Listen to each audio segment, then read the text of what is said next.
Okay, here we go. Welcome to Inside the Broken Family, a podcast where we write short stories and poems and reflections and read them and talk about them. And we're excited that you're here. Today is a special day because we have guests from France. That's amazing. Yeah. We're so happy to be here, by the way. Very excited. Anybody have any thoughts, feelings about the week? You want to I share? was like, what did we do? We went to Les Mis. Yeah, we did go to Les Miserables, the play Yeah. in Salt Lake City, and it Yeah. was, One of my kids were. oh yeah, it was so One so of good. your students? Yeah. Oh. Was in the play? No, Okay. to watch. Oh, it was good. It's a good story. Sad story. Sad It is story. a sad story, but a wonderful story. What episode came out this last week? This last week was I am stuck. yeah. Some good discussions in that. Yeah, there was some good discussions in that one. I can't remember it fully, but I do remember. Yeah, mom went first and then dad went. Some good discussion. All right. Oh, it was Dad's birthday yesterday. Happy birthday! Yeah. Missy? You guys are really his birthday present. Yeah. Oh. He is so excited. He Are you going to eat us? C'est magnifique. Yeah, this is a gift. He's Yeah, that's a lot of pressure because we want you to enjoy your birthday. Wow. I will try. You say they should have a truth, so yeah. I told him, dress nice. And So yeah, yes, I wasn't very but happy no. about the short. oh, Malcolm. He fits in perfect. I was gonna wear a pair of sweats, and then I thought, no, that would. But then I have a hole in my jeans. That's okay, thank you, because we feel at ease. So, thank you very much. Well, the sun is out, it's warming up, Yeah. and you're dressed appropriate. Thank you. All right, Mom, we're going to start with you. Me. And then we're just going to play popcorn. Okay. So you get to pick next.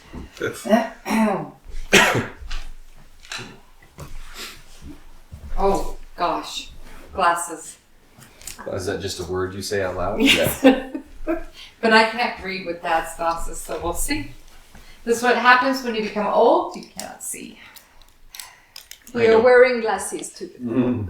Not now. Neither one of you are old. Yeah, You guys are not old. Okay, so I was having a hard. Well, I don't know. I just procrastinated at writing. Jeff and I were gone in Salt Lake for a couple of days and celebrated his birthday, and that's what I was going to kind of write about. And then I started it last night, and I only got partway through, and I said, I don't want to write about that. So when we were in the car this morning, we went and did what did we do? Hot, cold. Oh yeah, we did a sauna, red light sauna, and a cold plunge. And then he ran in the store, and I hurried up and wrote something, and then I wasn't sure I liked that. So anyways, this is what I ended up with. So we'll see. I titled it Pictures. I had an epiphany yesterday about differences. How can we all see the same picture? How we all can see the same picture, yet all of us may see something differently in that picture. I have realized we are all alike. We are all like a puzzle with missing pieces. The question is, are we willing to actually sit and ponder with ourselves to find those missing pieces? I believe if little by little we are willing to ponder to find those pieces, we can have the ability to change our picture. Then, when we truly allow ourselves to see the beauty in our picture, maybe that's when we can allow ourselves the gift of really seeing the uniqueness in everyone else's picture. I really like the idea of everybody having a piece of a puzzle that can be complete if you search for it. I like that idea. What if that's the only way to actually see the world? To see it Putting truly, all the visions together. nearly impossible, but a feat Only that nearly. only nearly. Yeah, some try. Yeah, the play, watching Les Miserables, I really started to think about Jean Valjean and Javert. And Javert was what I realized very much in a box of rules and God and staying in that box. And there was one way to see it. And then Jean Valjean, his life was a journey, right? Trying to just steal some bread to save his daughter's son. And right or wrong of street stealing, he was doing something to save another person. But because of that, ended up in prison for 19 years and then almost took a path that was going to not be good. But because of what the priest did, allowed him to take those candlesticks, if I remember right, was it candlesticks? Oh, what you said? Oh, that the priest gave Jean Valjean, because Jean Valjean stole some candlesticks, right? And some spoons in silver. Mm-hmm. Silver spoons? Oh, and silver Yeah. spoons Yeah. and silverware, right? Yeah. And he, because of that and what the priest said to him, he took a different path. He did good with that. And it was so interesting just really watching that and seeing the difference of the staunchness of the man believing he was doing right by the letter of the law with God, and then the other one living more with openness to realize the faults he had and to realize that he could help other people. Also gave himself to doing that. I don't know, it's just an interesting thing of seeing that they're seeing the exact same story, yet the differences of how they saw it. They wanted to put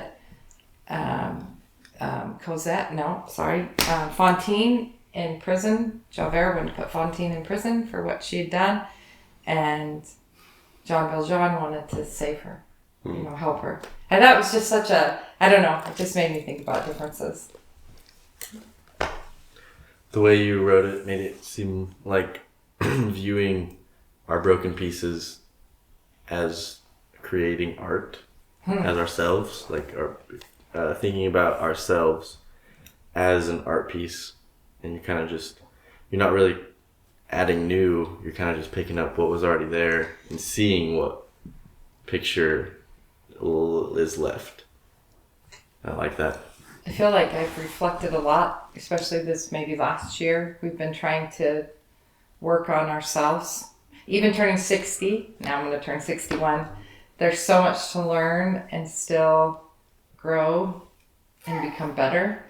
And so I've thought a lot about our stories and our different things. But if you think about it as a puzzle, we lose so many pieces in our life because of things that happen, good and bad. And that really, by sitting and trying to find those pieces that maybe we've been hurt by or whatever it is, that if we can pick those up and put those back and be okay with either allowing it to go or to keeping it, then I think we can just continue hopefully becoming better and seeing things more clearly and not being so judgmental on other people, maybe. So I hope to keep improving that. All right. Dad, do you want to get your story? Dad? You're the popcorn. Okay, we'll do you.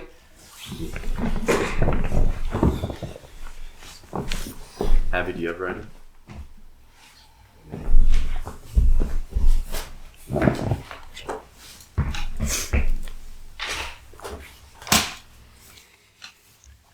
Well, I have to say that it is a wonderful gift for me to have you here. I really It brings back so many loves and likes that I brought home from France when I lived there. And it's a treasure for me to have you here and just to spend this little bit of time together. So I appreciate that. And where you live was my favorite place. Grenoble. Yeah.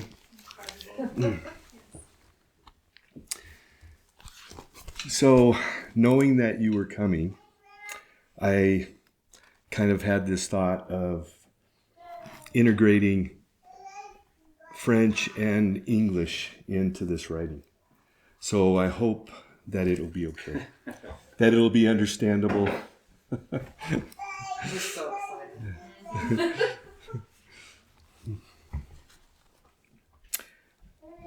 Millefeuille. 1,000 layers of whisper-thin puff pastry, alternating sweet pastry cream, topped with decorative marble icing. A patisserie to die for 1,000 times over. To die for, oh my, 1,000 layers of love, never enough, insufficient, a relentless, incessant, eternal wanting.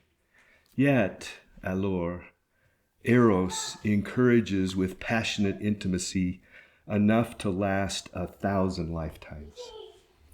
Je t'aime, she whispers tenderly. Familiar caressing softness kindles a firm but gentle reply. Moi aussi, I love you, mon chéri. A lifetime of love layers flutter abstractly through time and space, playing tricks and treats upon humanity's gullible layers of consciousness, les couches de conscience. Obsessive love screams panic, insecurity's jealous possession. You're mine, he wrongly assumes. I'm just human, she gently reminds. Seeing, listening, he shifts his awareness gradually. I'm sorry. Tears mingle in acceptance, acknowledging. Merci, she smiles. It's just me. Philia blooms, blossoms, layers of friendly bonds, thousands of connections, thousands of you seem so familiar, thousands of not by chance coincidences, thousands of have we met before? Deja vu bears its affectionate head. Love abounds, friendships all around. Amour et amitié, twins for life, layers for living. But what about me? Humanity forges. 1,000 layers of self, continually shift and sift, searching, questioning, discovering, creating. Philotia answers pragmatically, find you, care for you, believe in you, love you. Layers of self settle and resettle 1,000 times over. C'est juste moi, one breathes knowingly. I'm okay, one exhales gratefully. Salut le monde, it's me. Ooh la la stumbles into 1,000 layers of darkness. Shadows creep at the edges of liqueur, shaded mirage. Somber heart shapes lurk around gloomy, distraught souls. Illusions of grandeur lost in mists of mediocrity. Mere phantoms in the demi-jour of life's hope. Twilight's dusky imaginations fooling, lying, deceiving, until, après la pluie, vient le soleil. After the rain comes sunshine. As clouds part, sunshine peaks hopefully. Les étoiles sparkle down from heaven's darkness to find oneself drifting through 1,000 layers of light. Lumiere's glowing awakenings, rayons beaming spotlight on life. Life's balance reminds with a coy but playful sourire. C'est la vie, as she plus it happens, with a nonchalant shrug and a joie de vivre grin. The joy of living invites simple layers of goodness. Life is beautiful. La vie est belle. Humanity's reciprocal mantras manage simply: eat well, mangez bien, laugh often, riez souvent, love abundantly, aimez beaucoup. Because, ooh la la, mille fois pour la vie simply means 1,000 layers of living.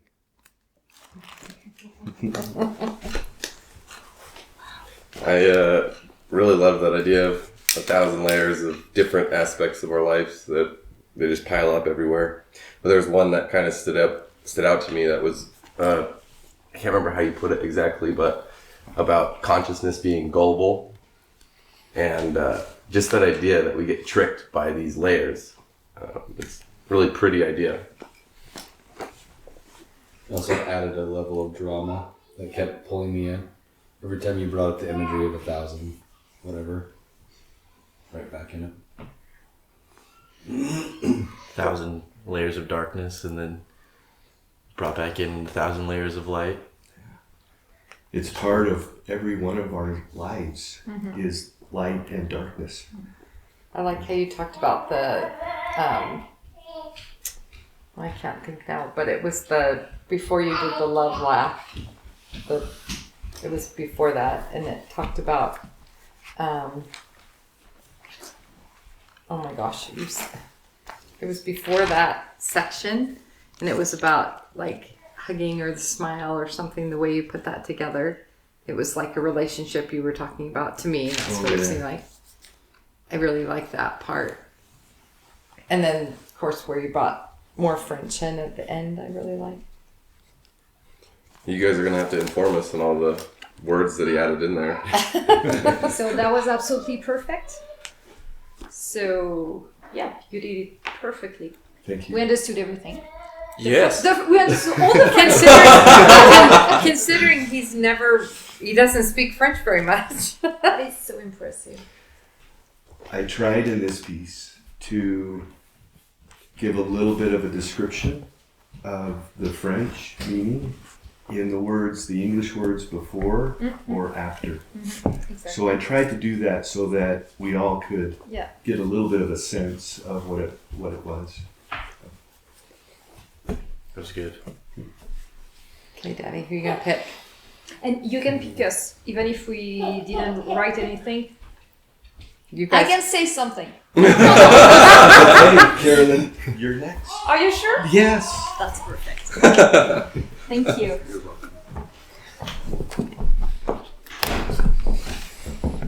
You can throw the pillows off. Okay, so first of all, we wanted to thank the Jeffries family. Do I say it correctly? Oh, that's perfect. And when you invited us, so you told us you can write something. So we did not. Sorry about that. But French way, we do whatever we want. But I was okay. What would I like to talk about? And so this week I will try not to be too emotional, because I'm always a little bit too emotional, but I'll try my best. Let it flow. Yeah, That's all right. So I was okay. Let's talk about 6 months ago, or maybe 1 year ago, when my fantastic husband told me, guess what? I'm hired in Providence, and we're going to fly to Massachusetts? No. USA. Utah. I was, wow, but where is Providence? By the way, where is Utah? Okay, so I was, okay, yeah, why not? And then he explained to me that's the perfect place for our family, because the city is a small one, but there is mountain. And I can see that because he was reading what other previous teachers, French teachers experienced, and they all said that is absolutely fantastic. We are so lucky to have been there, and so on. So also because it was a time in my life where I worked a lot, like from 7 a.m. till 10 p.m. even weekend. That was, and I was okay. I want to know my family better. Sorry about that. I knew it would happen, but now it's okay. And I was okay. Yes, this is the time. This is the perfect timing for us to experience something new. And guess what? We're 6 months after we just moved in. And I'm so happy because, yes, I'm happy. I am so happy because, so first of all, to be very selfish, if I speak only about me, I'm so happy to have time with my family. That's the first time ever in my entire life. So I can take care of my fantastic children. I can see my husband. That's just the real life. And I was just wondering, wow, why didn't that happen before? That's because of choice. And I was so happy with my career. So, I mean, I wasn't feeling that bad, but still, I can, like this, it's the first time ever that I've experienced something that brings me so much joy, so much happiness. And I'm so thankful to my husband for this opportunity. And a second very important thing that I would like to share is the fact that, so once again, we moved in just 6 months ago, and we have met fantastic people. I don't even find the good word for it, but we felt so welcoming. I mean, the first week we arrived, our neighbors just came to say, "Hello, my name is, I'm your neighbor. What can I do for you?" And then the day after, just bring some food because we love eating, of course. And I mean, I was, wow, people are so nice. And I guess it's also linked to your religion. When I say your, I mean Utah people, because and to be honest, I didn't know the LDS church religion at all in France, because that is not very common. I mean, in France, just in France. So I didn't know about this religion. So just before moving, I bought a 400 pages book about the story of the LDS church. I was, whoa, that's interesting. Okay, that's interesting. Well, okay. And now that we're experiencing living in that community, I'm going to say I, because I only speak for myself, but I feel at ease. I feel very loved. Yes, that's the word. And so I'm so happy to be here. And so you have to know that I met Jeffrey at high school. And when you sent me that text with what would you think about coming, and I was, that is exactly what we experience, like every week. Someone saying something so nice. Really, I don't know what you think, darling, but people here are so nice. It's the nicest people we've ever met. That's true. But maybe That's different with my students. The truth comes out. that is true. Actually, it's true because I am a substitute teacher and I've been subbing in your class, and I don't want to sub in his class anymore because it's teenagers, it's 6th grade, and maybe I don't know what the explanation is, but yes, they are not as kind as their parents. So as nice. Yeah, that's true. But yeah, and so I just wanted to testify. Yeah, to share that it's one of the best time of my life, being with my family and being with friends, people that are so kind, so nice. The only thing that I miss, of course, is my French family. Of course, I mean, you get. So I hope they will come and join us. No. Yeah.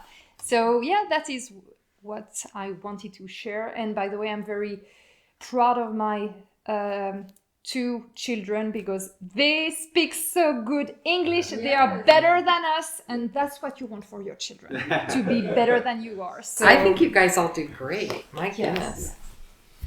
So thank you so much. It's so cool to hear you talk about wanting to spend time with your family. Yes. That's always been a dream of mine ever since I was a little kid, was to have a family, and so it means the world to me, and it means the world to you. Exactly. Yeah, that really struck me when you said you worked a lot. You worked from 7 to 10, and now you're being selfish, getting to spend time with your family, and that perspective of what you want, which is something so pure and something so good. Spending time with your children and husband is selfish to you. That perspective is one that not a lot of people hold, and it's a good perspective. Yeah, I've always been super blessed because I chose not to work, and so I got to be with my kids, and I have 7, and we had Jeff. I had at 21, and then I had my last one at 41. So I was a long time of having kids, but I mean, there were days that I thought, oh my gosh, what am I doing? Why am I home? I feel crazy because it's a lot to be a mom and home, but it's also a gift that I'm super lucky I got to have. So it's really sweet to hear you say that because it is a blessing to get to be a part of your family. Yeah. Yes. Definitely. Okay.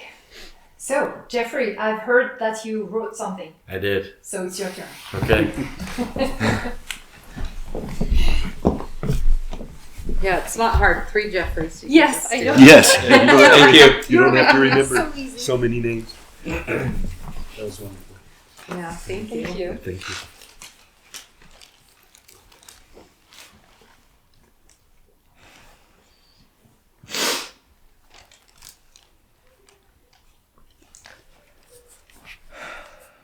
Can anybody hear me? Can anybody see? Can anybody feel me? Can anybody breathe? Can anybody hear me? Can anybody see? Can anybody feel me? Can anybody breathe? I don't know what's happening. I don't know what's happening to me. I just feel trapped in here. Can you be trapped in here with me? Do you know who my Messiah is? Will you say his name when I am done with this? Tell me, what do you ask of this? Will you discover what your magic is? Will it end with a betrayal, a kiss? Will you run, run, run from this? Don't betray me with your lips as I drink this cup with dying sips.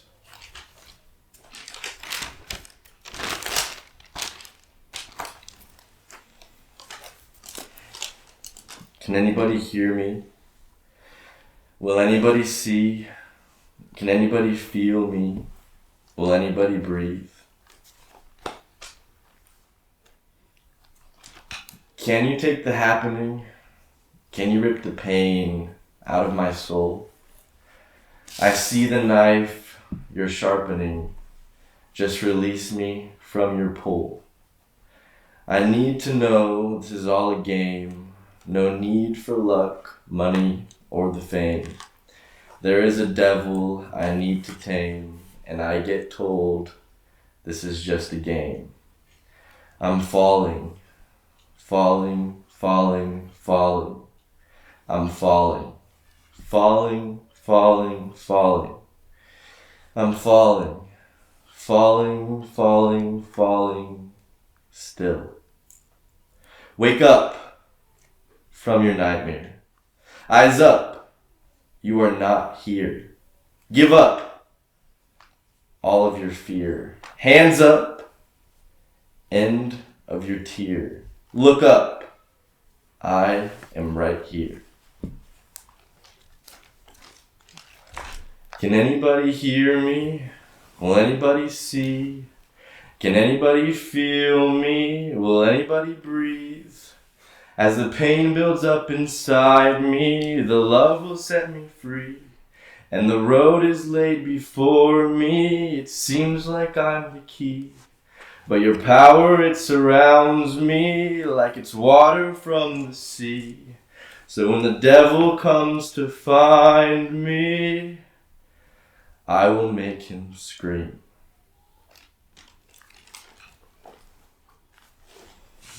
I really like that. I think there's this important idea around not caring at all what anybody else is going to think about the art you're producing, and to be able to drop insecurities that you might have held and just let be what is really cool to see. I think that there's a lot of beauty in realizing or wanting to be seen. And I love the way that you flowed that thought into song, into coming out of you, that song in your writing. I really enjoyed that, Jeffrey. It's good. I think it speaks to this idea. I don't know if it's similar in France, but in America, men are often, I don't know what the word is, expected or told that they should do things alone, on their own, not be seen. And so I think it's really cool that you showed yourself in that way. It's warming for me. Yeah, that idea of can anybody see me? And you repeated it multiple times. It's just interesting how misunderstood people really are, because we are so quick to judge everybody in the moment we see them, not in the moments they've lived. Yeah, and I think it's so important to know that so many people truly feel that, like, does anyone see me? Like, you can be in a room full of people and feel not seen and not heard. And you can feel so alone in that. And that's, I liked how you kept, because to me it's like the epidemic of suicide that's happening and with the young people, that is so sad. And I think it's like you're saying, you know, how many times did you say, are you seeing me? Or do you see me? I mean, that's important that we do see each other. And that's what I was thinking about with, like, what I was writing, I guess, in the sense of that how many times have we kind of stepped over somebody or not actually seeing what that person is dealing with because we've just walked by quickly. I don't know. Thank you for sharing those thoughts, though. Yeah, it kind of makes me think of what you were talking about, how the perception here is everybody's so happy. It's the happiest place you've ever been. And it's not a wrong perception for sure, but there's this weird phenomenon where Utah has one of the highest suicide rates in the country. Yes, that seems so weird to us, but you're right. I've been subbing in high schools, and yes, I've been aware of that. All that. And I think it's because there is a perfection stigma that kind of comes around with being perfect, or maybe trying to live this best life, but none of us have a perfect life, right? We all have families, we all have fights, we all love each other, but we all get upset or whatever. You fight with your brother or you fight with your sister. I mean, that's just what happens. And I think that people sometimes forget to show the reality of life, and they live hidden, and on the outside it's happiness, but maybe they don't talk enough about what we need to talk about and helping each other in the hard times. And they just show a happy face sometimes. That's, if that makes any sense. Well, to go back on, because you mentioned like a pandemic of the younger generation, I feel like it's not as much a generation, it's more everyone's depressed, Yeah. but the younger generation is being more vocal about it, and it has more awareness, more acceptance, more discussion. I don't know. I think it's happening to our older, to older people too. My cousin a year and a half ago took his own life at 60. And he lived in Oregon. Okay. And but I don't know if it's phones. I don't know if it's having everything at our fingertips that are causing. I think it's because people aren't singing. Maybe. That's it. That's true. If my life could be a musical and I actually could sing, it would be pretty Well, you amazing. can actually sing. Well, no, people would run, but in my head, I can actually sing. That would be so cool to be a musical. Yeah. I think you'd be happier. I think it's true. If people could sing, like just sing their thoughts, I think it might be a happier world. I was at a retreat this weekend, and one of the attendees brought a handpan. No What? way. Handpan, it's an instrument. Oh, I'm like, I don't Actually, know what a originally hand. made in Switzerland. Oh, really? I didn't know that I until didn't know this that. weekend. It's like imagine two metal bowls Yeah. stacked on top of each other, so they're like this. I And was then thinking like a there's bongo. like Like a turtle indents in those bowls, and if you hit certain parts of it, Yes. it creates different I was like, notes. how do you know that? I've showed you. You showed me. That's a good reason. But when this guy was playing, it was from his soul. It wasn't sheet music. It was just him rhythmically playing this thing. And it filled the space. It was really cool. And you know what's interesting about that is sometimes when something's organic like that, we tend to feel uncomfortable because we're not sure what to think when somebody's just doing some things that maybe. You mean you? Well, no, what I mean, I don't know if you guys have ever had that happen. I mean you tend to feel uncomfortable. Okay, I could say me, but I'm just saying She could. that. She could say me. I mean, I'm just saying in situations, have you ever been somewhere when somebody does something and you're thinking, what is going on? And then you actually kind of focus more on what's on them and realize that it is something that they're feeling or seeing, or I don't know. It just came to my head. Babe?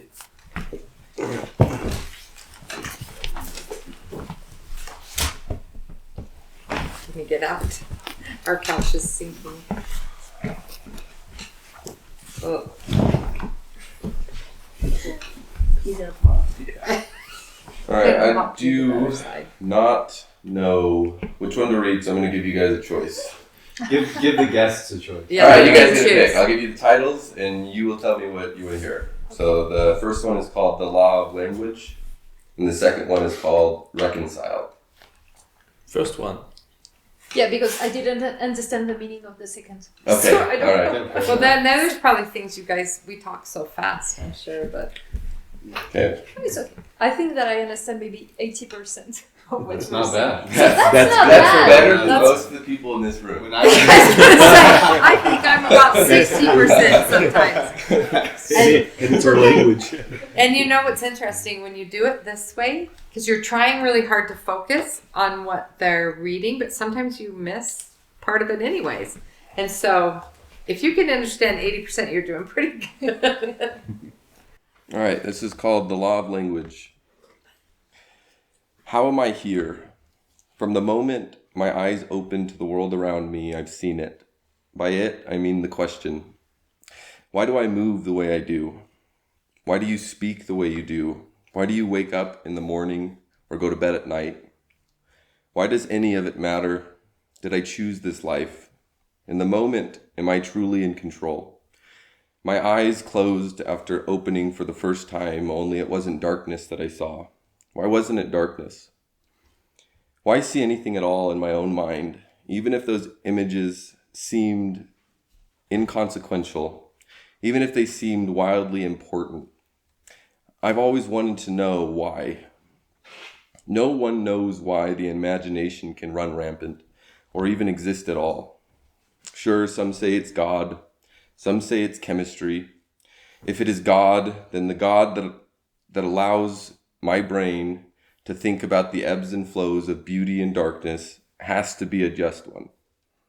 If it's chemistry, and that is really all that I am, then that might be more incredible than a God determining these thoughts. The wall that seems too high to peer over is why some don't question at all. How can you ask why you are somewhere? I mean, truly break that sentence down. The profound nature that language manifests is a mountain covered in trees and carved by runoff. It's impossible to understand the time it took to form. How many forms has sound taken to get here? And you're just okay not even trying to find the right questions. Maybe I've been possessed by a movement hidden in the words we all speak. Maybe it's never been my why. Does language demand it to be? There is no learning without why. There is no consciousness without why. There is no me without why. Language is an entity we claim to own, yet the more you use it, the less in control you are. The more you think about it, the further from you it becomes. I don't know why, but language demands it. Demands that you ask. Pulling harder on the strings, moving us all, harder than any other force. There are forces such as gravity that keep us from exploring our wonder. There are forces such as energy that move our feet forward. Yet the force of language far outweighs the two. A self-perpetuating force, impartial to life, impartial to death. When I die, the words I use to structure my reality will be built upon. Possibly the language that has evolved up to this point isn't ready to ask the right questions, or the towers, our towers, mere stepping stones to the wall that the answer lies atop. A wall tall enough to think of its height alone will take my lifetime and more. I am truly nothing in the face of eternity. I don't care. I am going to keep building upon the language that has been forced upon me.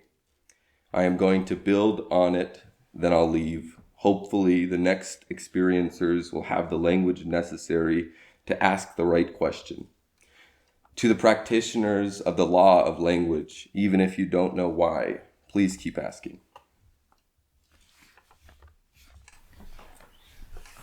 Made me think of you talked about language being sort of this, not sort of, this outside force it's its own entity. And it made me think about language having energy and how important it is for me to try to choose my words deliberately and carefully, because it carries energy that is going to impact me in the world. That's something that we forget. It's so easy to forget that you're saying things, you're saying words that affect everybody around you. I think that happens in a negative way when people think that the words they're using are their own. And the words, if I'm speaking, then it has to be, I'm choosing the words I'm speaking, rather than there's this language happening and it's flowing through me and I'm just watching it happen or hearing it.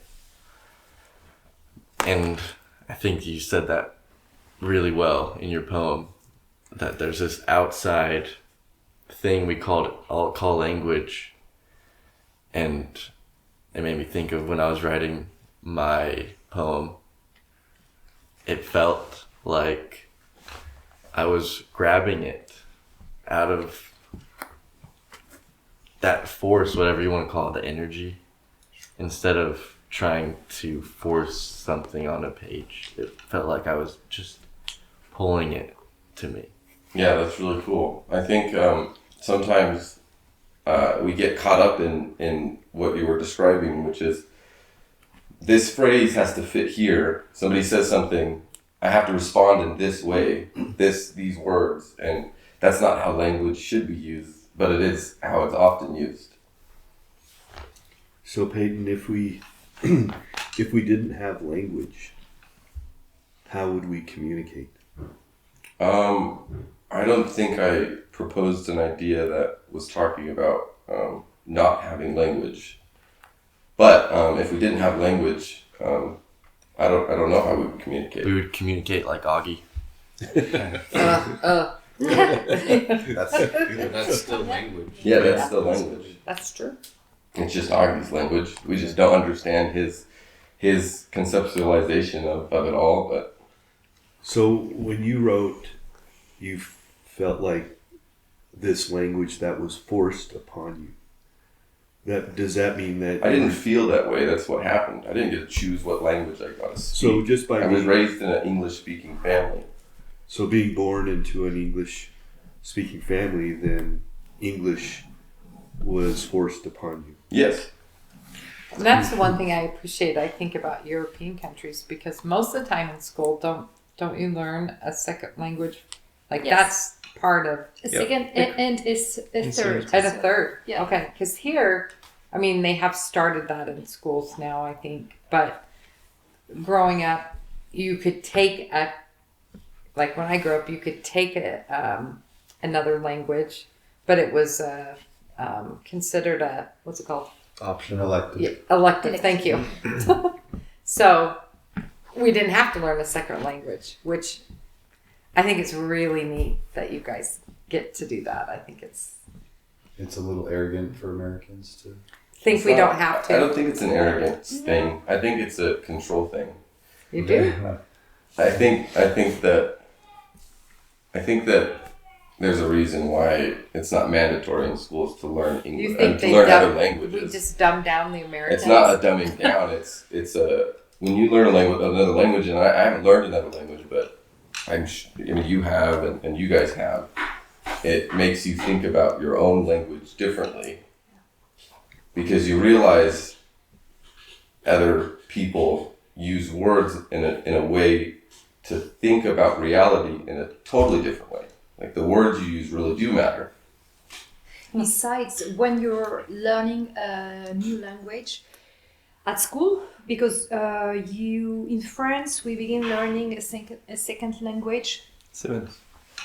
At in 7? seventh grade. Yes, seventh seventh grade. grade. And actually, what is very important is yes, the new language, but also the culture of the country of the language you are learning, because it's always so, open-minded. And if I can add something, so what you told us reminds me about Simon Sinek, about the why. Do you know this guy? Okay. You know, So maybe I don't pronounce it the right way. I know what Sounds you're good. talking about. Simon Sinek, Sinek, and I can talk a little bit about him. But just before, what do you know the? So it's in French. So Toltec. Les accords Toltec. Yeah. So it's like a Native American, but like America, not the USA, the continent, that wrote about the fact that language can be so like a jail. Sorry, you can see that language is very important. It can you're put doing really you good. in very difficult way, because when you cannot find the right word, it is so difficult to be understood, to fit in, and so on. So that's so. I love what you talked about. And so this guy, like, he's a priest, but a Native American priest. Like a shaman. Shaman. That's it. That's the exact word. Thank you. He said that.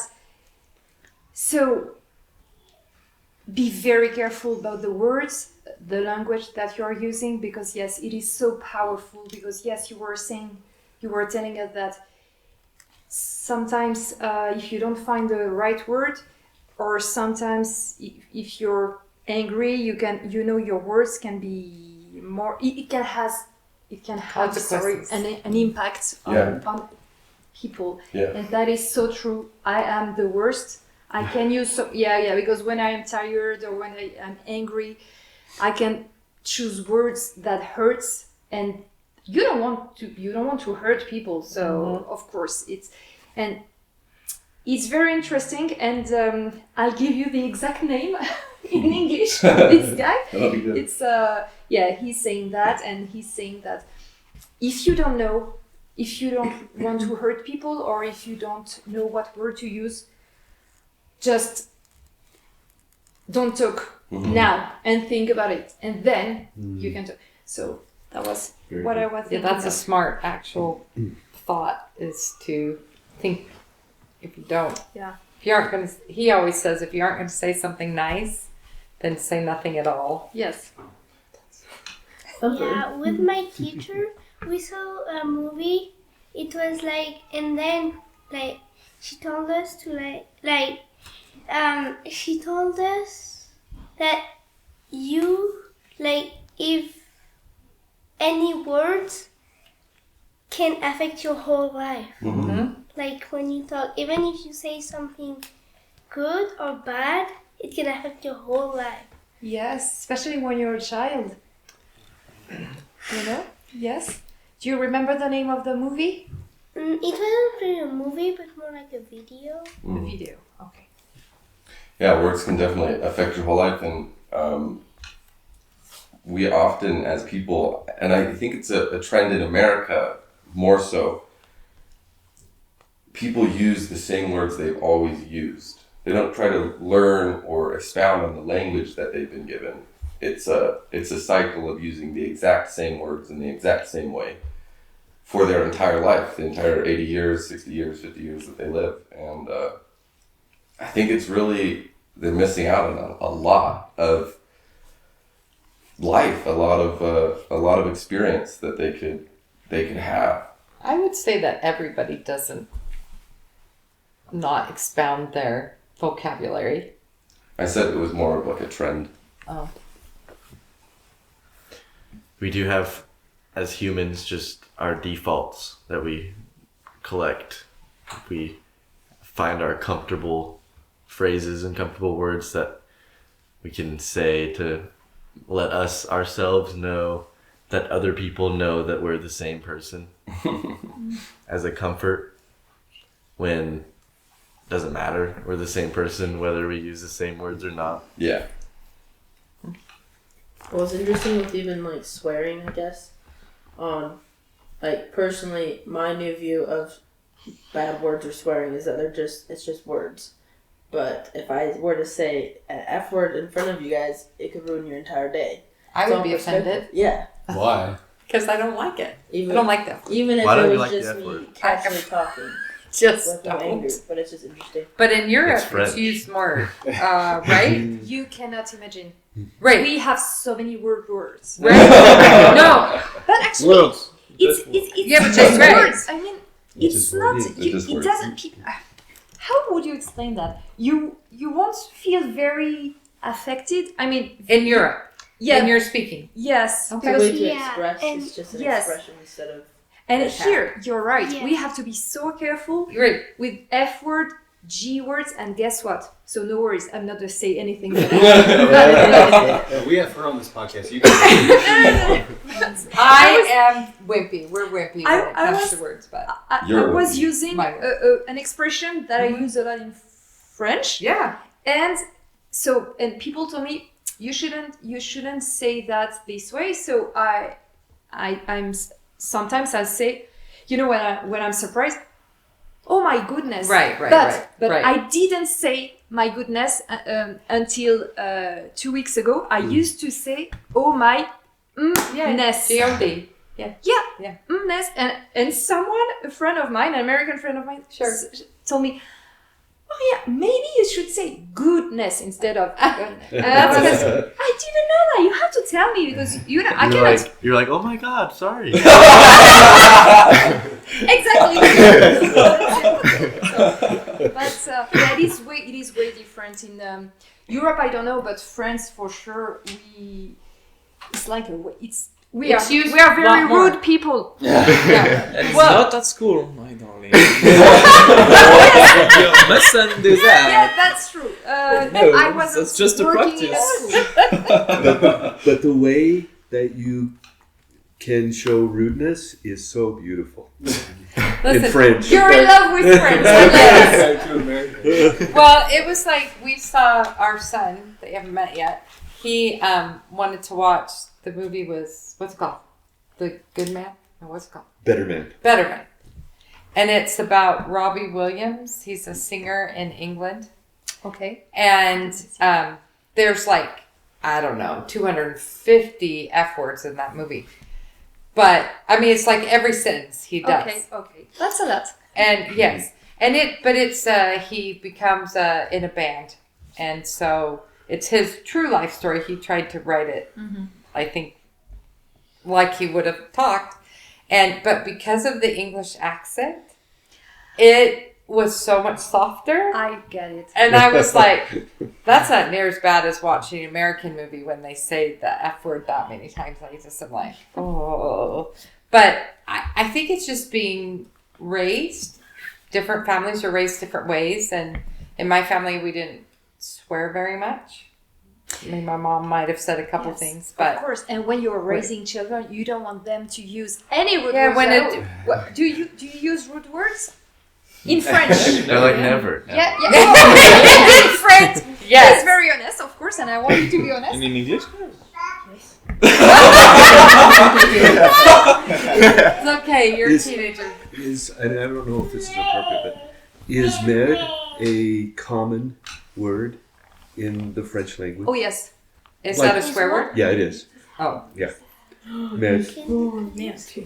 it's a swear word. Yes, like It's yes. also like poop. Oh, Yeah, exactly. Thank So- you for the Good explanation. very good. Yeah, I like that. Okay, but you're so cute. When you I say I think I should have been born in France. It sounds nicer than Our rude. children, we didn't grow up with swearing in our house, but my children have all grown up now, and they tend to do whatever they're going to do. That's how it works usually. But they are polite. They are polite to their mom. Of course. Of course. I'll tell you a quick story. When I met her, we had only known each other for 3 days. a few days, and I said, You she said, speak some French. because he said he to me." could speak French, and I said, "Oh my goodness."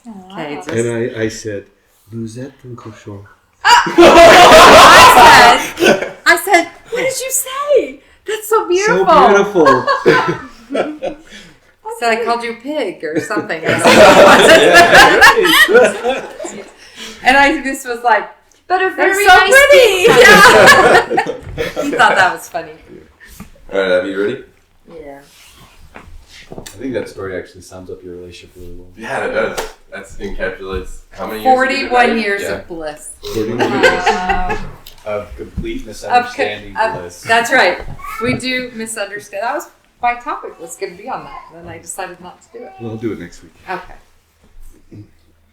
Sorry, I'm kind of congested, so I'm getting over a cold. My title is My Head Hurts. It's a great setup. Yeah, it's good. It's pretty real. Okay. Looking around, I only see the lack thereof. Only see what I haven't achieved. I only see the mess. I only see my failures. Looking around, I only see a creative mess. I only see the cooking exploration. I only see the baked goods. I only see the sink full of memories made. Sitting there watching, I only feel the deterioration of my back. I only feel the pounding from the lack of hydration. I only feel a soreness that wasn't deserved. Sitting here watching, I only feel the gift of life. I only feel a body that is worth working to survive. I only feel a body that craves the nectar of life. I only feel a body that wants to change. The end. I like how you did that, Abby. How you first did, everything you can't change in that beginning of like the dishes being in the sink or the messiness around how we always walk in the house and it's not perfect. Can't change any of that? Well, yes, then she did. She changed her attitude of how she looked at it. Yeah, I really like the idea of our brains work in a certain way, and they're always going to work in a certain way. But we have the ability to sculpt our reality through language, and it's a cool idea. You said that one of your sentences made me think about the worst thing ever, which is waking up and being sore and you having done nothing the day before or the week before. It's undeserved soreness. And I think that's the worst feeling that's like ever existed, is waking up sore and you've done nothing. It's like sore because you've done nothing. Yeah. That's an interesting way to think about things. That's when you do something to make the soreness worth it. That's right. Yes, so. Yeah. I love your poems, Abby. Thanks. Who's left? On Lee and Jeff. I can come if you look at her last time. I can speak. You want Oh, you want to speak? I would love it. Do it.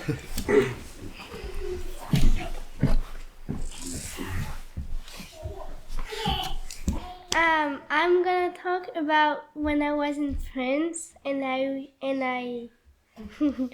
and I learned that I will came here. Okay. So we tried the year before, like we tried 1 year and to come here, but we didn't, like we couldn't go because of reason. And then we tried the second year and then we did it. So when my parents told me, I was kind of sad or like more scared because like I won't have any friends. I won't see my family. And I didn't speak English very much. Like I could say, hello, my name is Roman. And I don't think I could say any other things. Except yes and no. And then they told me that we'll go to Florida, maybe. And we already went to Florida before. And it was great. I liked it. Then Where did you say? Oh, to Florida. Yeah. Okay, sorry. I just missed the word. Then Alaska was, wow, that's very cold. That's very different from Florida. Then Denver and Salt Lake City. I didn't know Denver or Salt Lake City. But yeah, then I asked, because I liked ice skating and I also liked to dance to do ice skating arts kind of, or dance. So I asked, where are there like the most ice skating ice? And they told me in Salt Lake City. And so when I told my friends, I was sad to say it. Like I almost cried because I was sad, like to leave them to go to a new school where I didn't spoke English at all, and to try to make new friends and all other stuff. So do you get to ice skate here? Well, I went for like winter, but I'm not doing it as a sport. Oh, okay. But maybe you can say what you are doing the whole year. Yeah. At the beginning, I did. You also. Because I was doing rugby in France for 4 years, but I didn't want, I wanted to try new stuff, not to continue, but to try new. So I tried American football. So soccer, right? No, your football. American football. American. Oh, American real football. American football. Like, if Oh, somebody says American, that's American right. football. That's they just right, say because football that would be then. football in English. Got it. Yeah, and I tried theater for the first time, and it was in English. And more than theater, it's a musical. Fun. What was the play? Newsies. Newsies is I've never really seen these. cute. That's a good one. It was cute. That's a good one. Can I ask you a question? Mm-hmm. So 6 months after maybe 1 year after Oh, yeah. you knew, what is your, Feeling. what's your feeling? What do you think? Well, I'm very happy. But when I went to school for the first time for the back to school night, I went to see my English teacher and my French teacher, so my dad. And I stayed with him, and other students came and meet him, and I find a girl that spoke French very well. Oh my goodness. That's Yeah, really and good. then I asked her, "Can we be friends?" And she said, "Yeah, of course." So, like the day before I was going to school for to work, I was already happy because I was less scared because I already had a friend. And that's important. That's And was your your friend- English is good. Yeah. It's great. Good. Was your friend who spoke French also from France? No, she's from here. She's from America. But she's been learning French. Yeah, Oh. since first grade. Yeah. 'Cause- That was new. They did Yeah. about 6-7 years ago, I guess. They So- did Japanese and French. Mandarin. Chinese. Mandarin Chinese, sorry. Where has been your favorite place in the United States? Maybe Florida. Florida. Why Florida? What part of Florida? Where? The beach. Oh. So Same. maybe Miami. Interesting. What number did you play in rugby, and what position did you play in American football? In American football, we change all the time. Kind of the same for rugby, we changed. But my favorite ones were the half, Halfback. the number 9 and the number 10. Okay. Were you 9? Yeah, I played 9 and 10. I was back. You were Those- good, Yeah, those 9, are dude. fun. 9 is my favorite. I love 9. I also was sometimes at the end because ends are the one who were fast. Then you get to score all the points. Did you have a favorite American football position?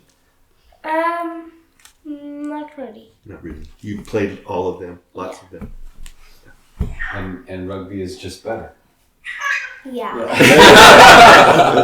Rugby is so much funner to watch. You heard it here first. Yes. Yeah. It's been Hot settled. takes. And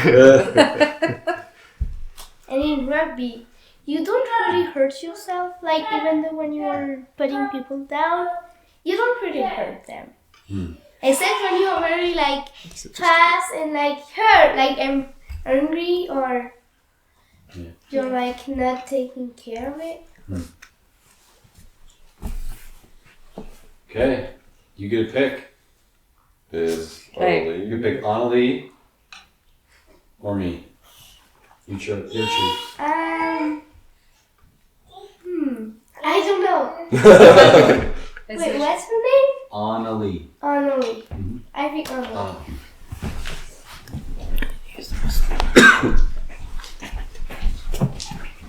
Good job. Yeah. Thank you. That was great.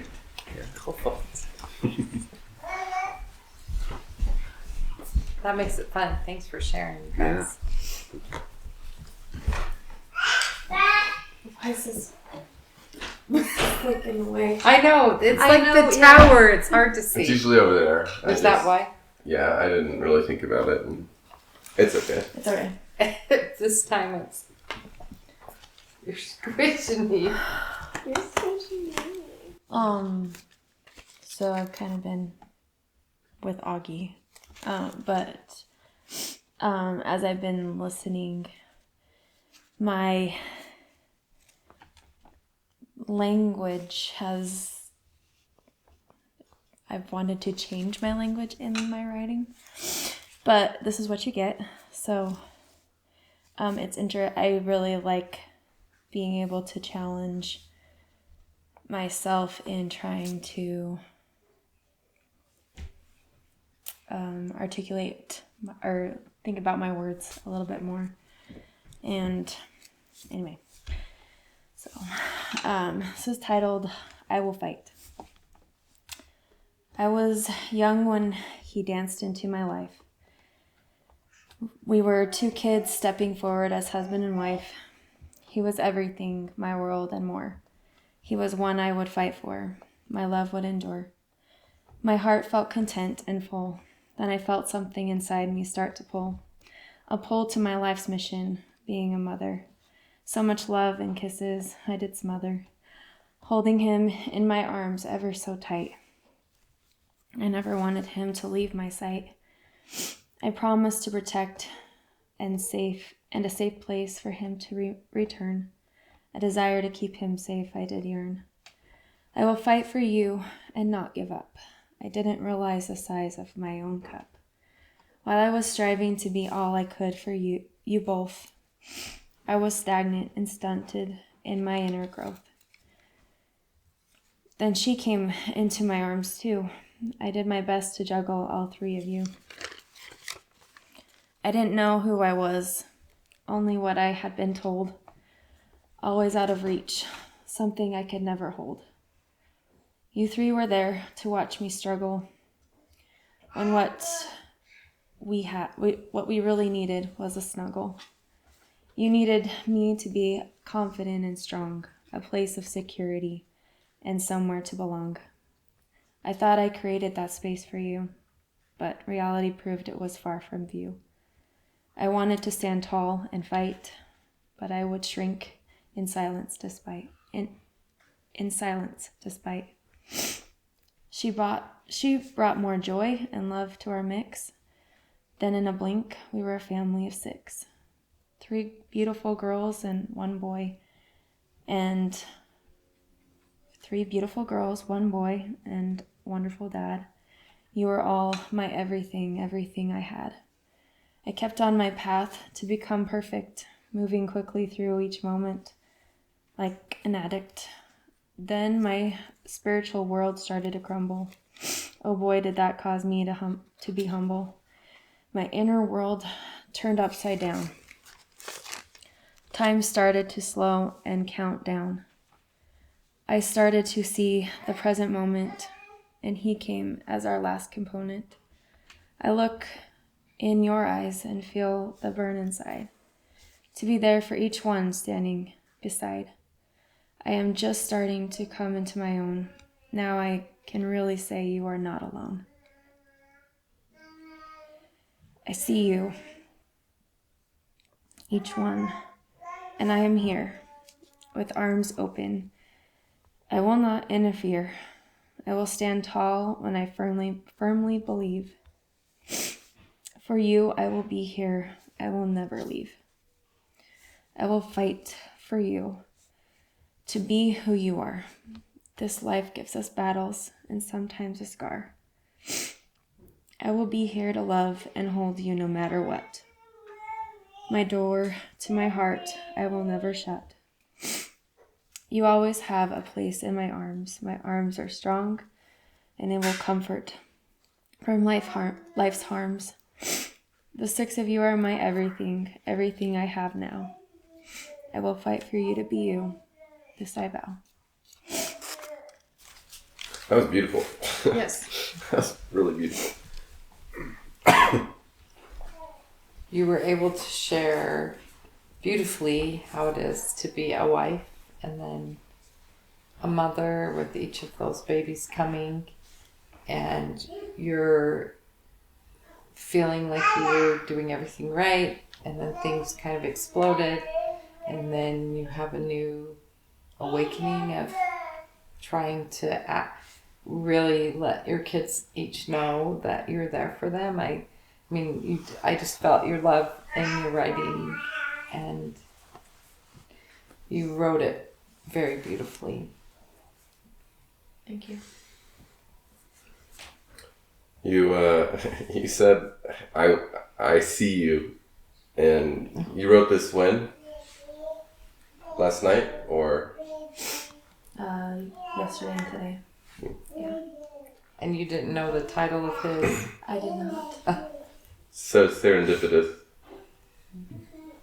I love you, Mom. I love you too.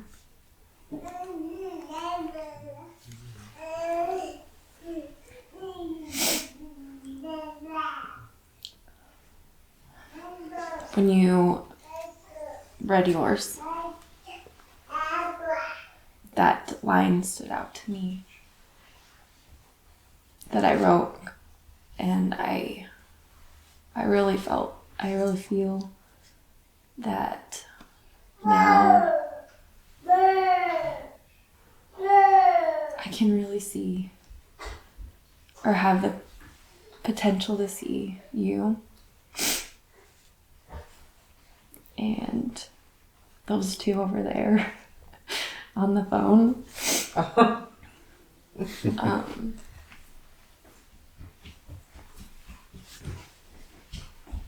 Yeah.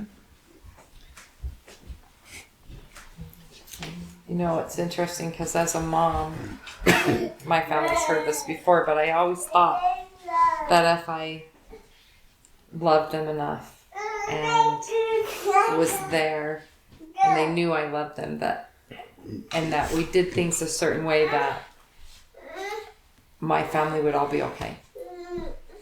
But it didn't quite work that way. And it was really hard to not understand why everything didn't happen perfectly like I thought it would. And it's been quite a learning lesson, probably the last, well, life is always lessons, but in probably the last 3 or 4 years of, and even in the last year, just really realizing that everyone's so unique and that that's okay. They don't have to do their life like I did mine. And sometimes it's,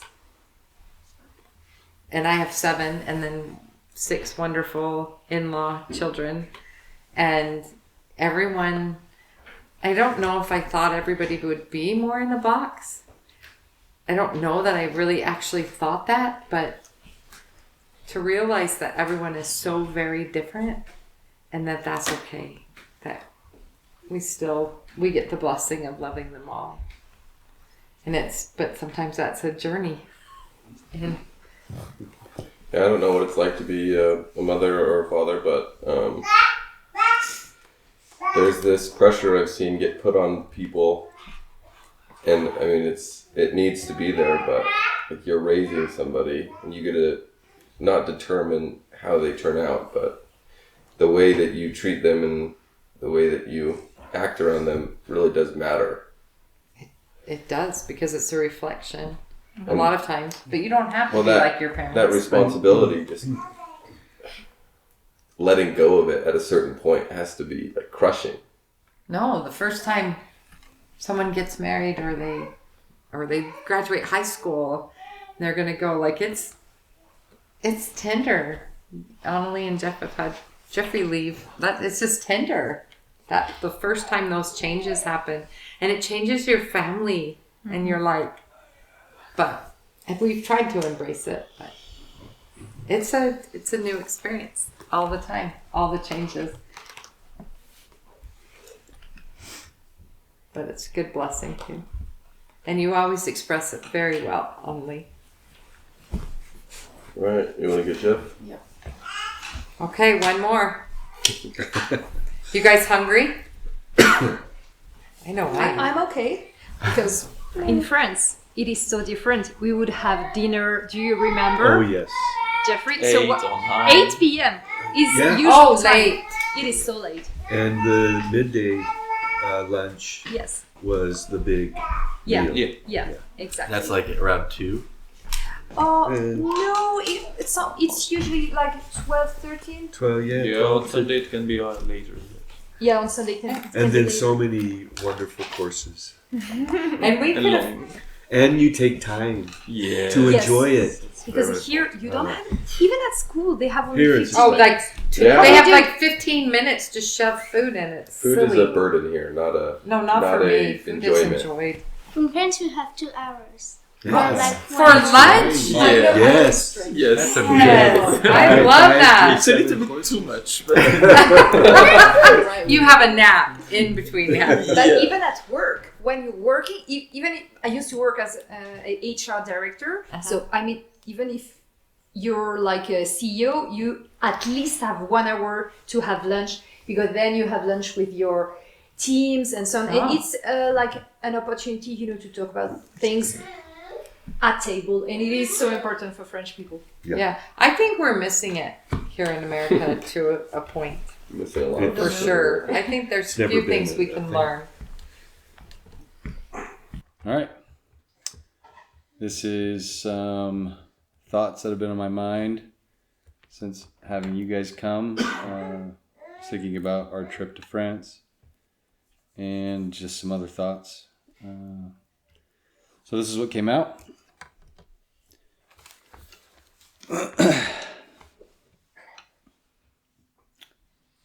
It's called A Letter to a Boy I Used to Know.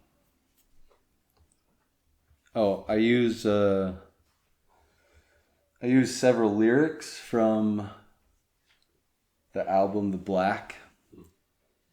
And so I'll say quote and unquote when I read those. Who's the album? is that? Eminence. Oh, okay. The shirt he's wearing. Yeah, actually this shirt. Are you like your father or what? That was accidental. Was it? Yes.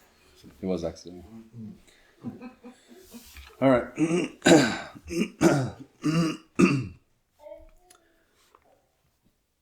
Flying through the cerulean sky at 40,000 feet can cause one's mind to skydive deep into the past.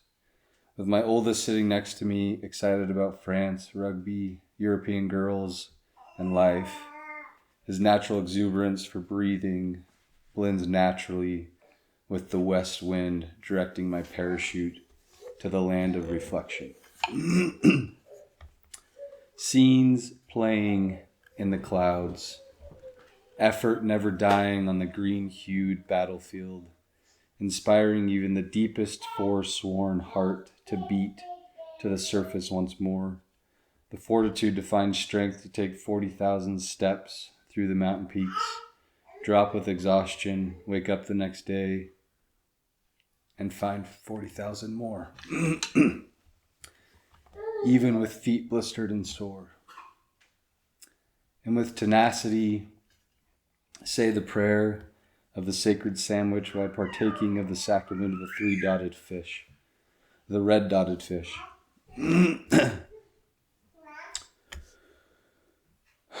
Floating turtle lily pads and translucent pink gecko tag.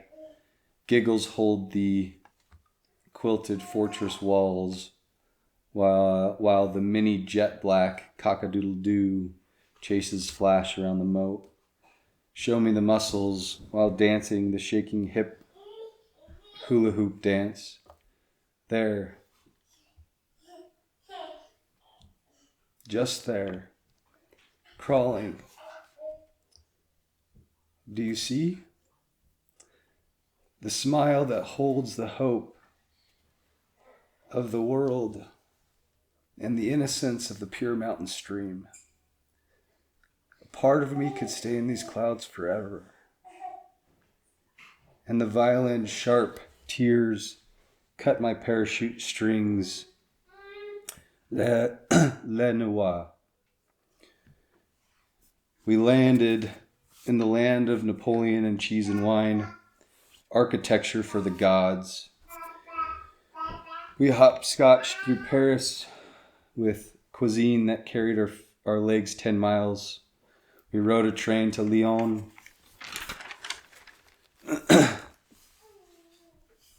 To play where the Romans once pageanted. No banners, no fanfare, No high towers, nor streets paved with gold, just ruins and ghosts.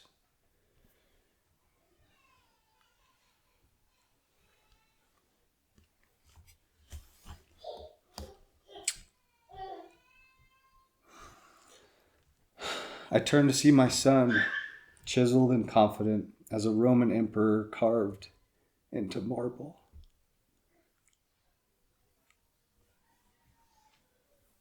He will keep going up, right? The wind beneath his wings. Then the world would never destroy his goodness, right?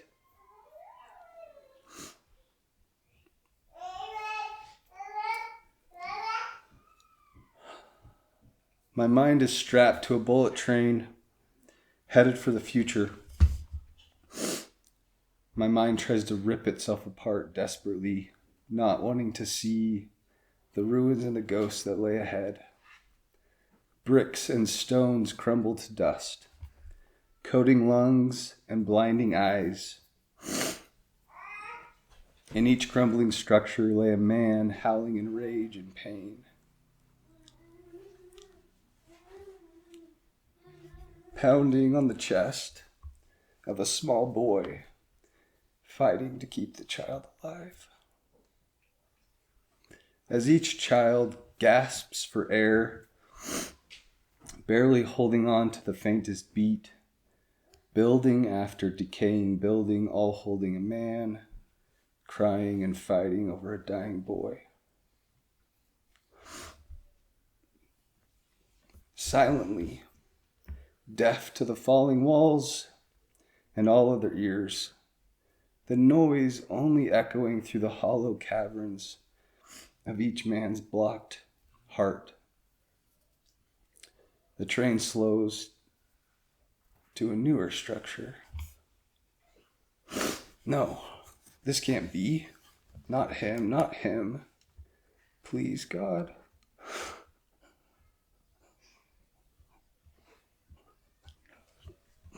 Not him.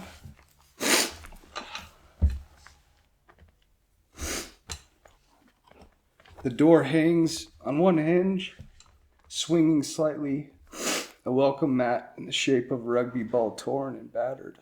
Pictures of family and dreams, blackened and burnt carpet, the cracked foundation. He too lay over his inner boy, battling for breath, yelling noiselessly.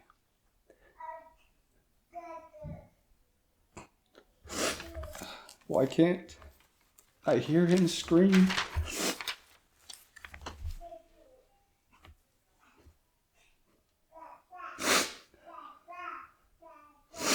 This is the worst thing I taught my children. Not anger or late nights in front of a computer screen. Not the imperfection of incoherent spelling or fighting like toddlers, or worse, like my parents. Not any of the very human experiences I have modeled. No. The worst depraved and base tutelage I have bestowed on my children is that I must carry my humanness alone.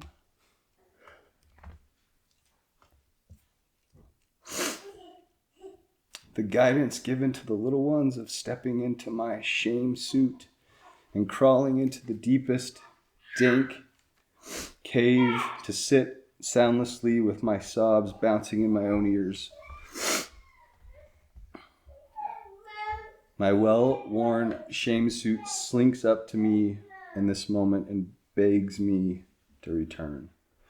I turn away from the holy vestment and instead sit at a desk with a single lamp, naked and trembling, to write instead of hide, to speak up. Rather than cry noiselessly.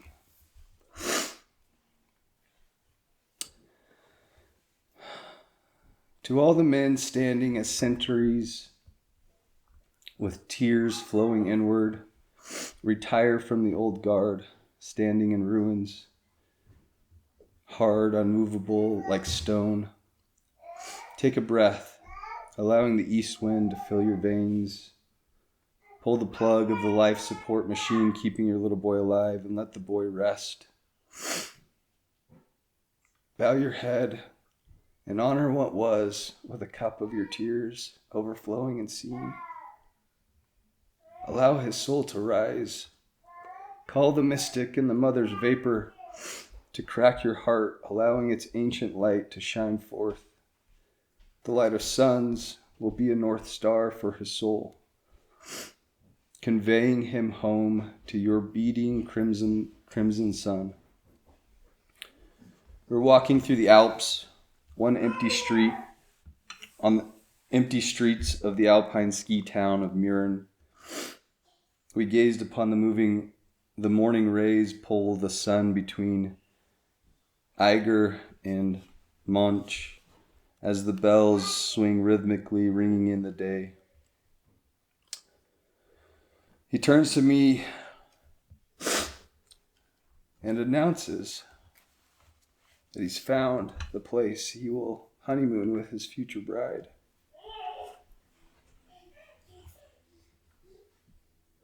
The air is ripped out of my lungs as I wonder if this dream was forced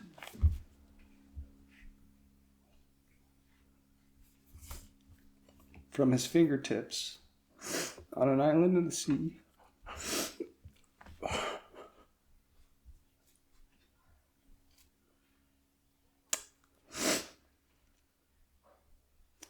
I wonder if there's a shotgun blast size hole in the boy I used to know.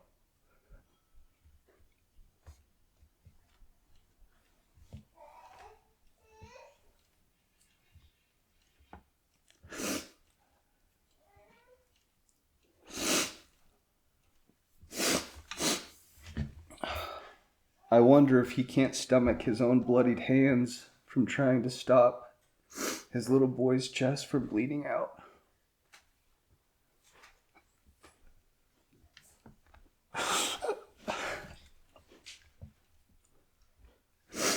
I wonder if this and the devastating aftermath is the price of admission to life. My soul starts to mourn from the black. Quote, I feel it in my bones, deep beneath my skin. Why can't I close my eyes from everything inside? Unquote. A chill wind prickles my skin. Lyrics float higher. Quote, before my very eyes, shadows fall. There is no turning back from the path I've chosen. I feel the devil inside. Heavy lies the crown. Unquote. It is the north wind, strong and brisk. A shiver slides up my spine. The music grows louder. Quote, dark days have taken the best of me. I can't go on like this. Can you turn back time to change what you've done? I keep hoping for you to save me. Death by 1,000 cuts. Do you bleed for something, or will you die for nothing? Unquote. The wind shifts direction. Dry and warm, rising from the south, bringing closing verses. Quote, why can't I pull the thorn from my side? Lord knows I've tried. Watch the night like a knife in the back. There's something in the water. Would you follow me to the edge? Would you follow me into the black? Unquote.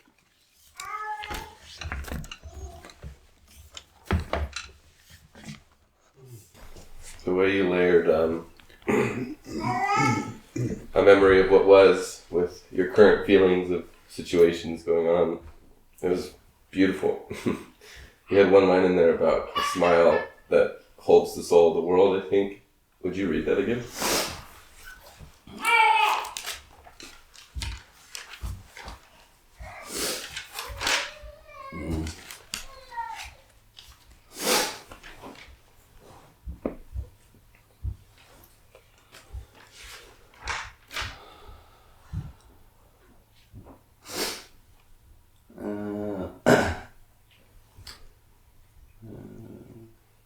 So there, just there, crawling, do you see the smile that holds the hope of the world and the innocence of the pure mountain stream?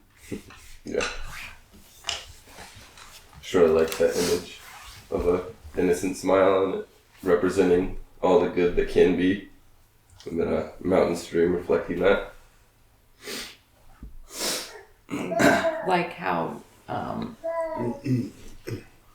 when you were talking about flying there, and you were talking about the train rides and stuff in the different towns. I could picture, because Dad and I were lucky enough to go and some of those places, and I could picture that as you were talking about it. But the one thing that got me, well, there's a lot that got me, but the one thing that hit me, and this is as a parent, when you talked about cutting the parachute strings, or you knew we were going to have to cut the parachute strings, something like that.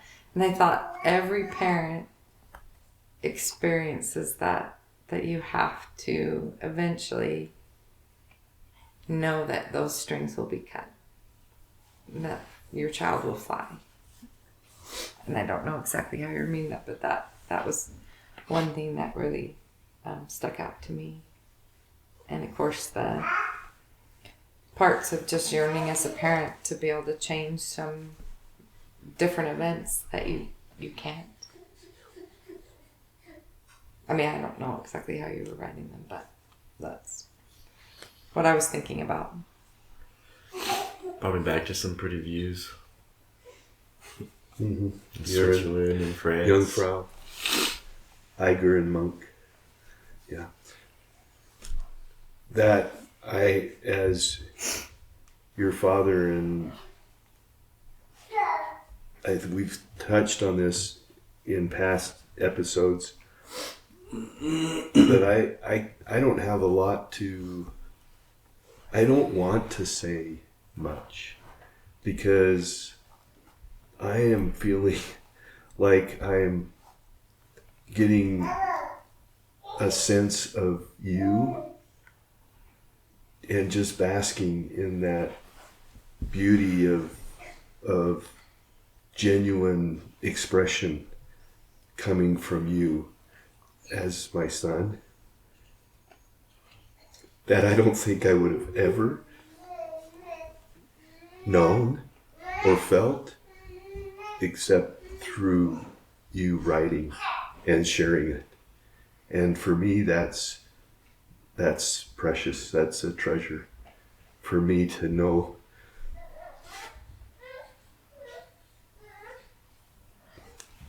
you better, really know you in your expression. So thank you. Yeah, I told this story before, but I was sitting in a bar with a friend, and he was talking to me about how he would never tell his dad what he was going through. He'd never tell his dad what was going on in his life. How sad is that? Right? That's what we've taught everybody. Yeah.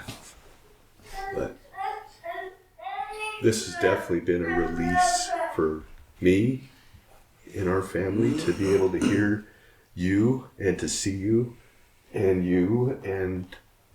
Jeffrey wrote the beautiful things before you left. All of Sweet you. things that you wrote to your parents to Guam. I don't think we would have ever had this opportunity to hear and see each other, which is kind of sad, right? But at least it's happening in a small way, but starting to happen, and so it's a beautiful thing. It was interesting. It just made me think about, because I mean, I obviously don't have children yet. I only have a dog. That's my baby. And 2 cats. And my 2 cats. Yeah, you're right. I do have 3 pet children. No real children. And I'm just like, I mean, me and Peyton have talked about it and stuff about parenting. I've had my own experiences with my parents that have been negative and positive in some ways. And it just was like, and even just like, I don't know, I like to observe and watch people, and I'm very interested in psychology and stuff, and watch those type of videos. But it's just interesting seeing like how much, like I feel like your writing was able to express so much of the change throughout parenting and what to expect through that experience, I guess, or what to feel. And it was just like, even just since knowing you and on Lee, like I've seen, well, my perspective has changed on you guys or even my parents as I've made room for the growth and to point it out instead of being stuck in the same mentality I used to be. But I don't know. It makes me excited and sad. Oh, well, not sad. Not sorry, scared. Excited and scared for what's to come, but more excited. It's a lot of emotion. That was a lot of emotion.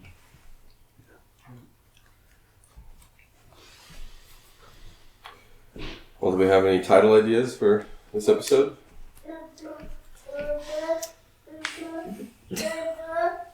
Father in France. Father in France. That's good. I like that Maybe one. a good My one. suggestion. I think that's great. Alright, take us home. All right. On that note, we're really grateful that you guys were able to come and sit with us and let us get to know you. It's very nice. Appreciate you sticking this out and listening to our stories. If you feel so inclined, share this with somebody. Maybe drop us a comment. And if you give us a 5-star review, maybe you'll find yourself in France too. Oh, that was good.